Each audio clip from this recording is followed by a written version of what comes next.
আজকের ভিডিওতে আমরা বোঝাবো লোন নেওয়া কেন উচিত না। একটা মেয়ে আমাদের কাছ থেকে 4 বছর ধরে লোন নিয়েছে, কিন্তু সেই লোন এখনো চোকায়নি। আজ তারে মেরেই ফেলবো যদি লোন না পায়।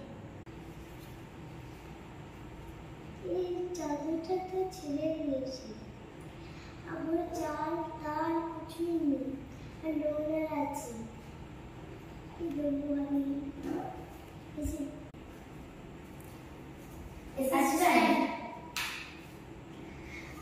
এতদিন এসেছি, তোকে ঘরে পাইনি, আজ পেয়েছি। লোন দেওয়া ফাঁকি না, লোন দে। টাকা নেই কেন? দেওয়ার সময় তো বলিয়ে দিস টাকা দে। উস্তাদ কি বলছে? কি বলছিস? টাকা দে তো। টাকা দিয়ে লোন কেন নিয়েছিলি? দরকার ছিল। কি করেছিস? সেই ভাঙাপুর ঘরে ছিল, এই বড় বড় ঘরটা করেছিস, টাকা নেই।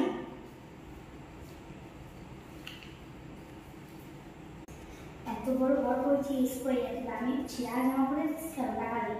উস্তাদ কতদিন চাই তোর? 30 দিন। ঠিক আছে, 30 দিনের মধ্যে যদি না দিতে পেরেছিস তোর খবর আছে।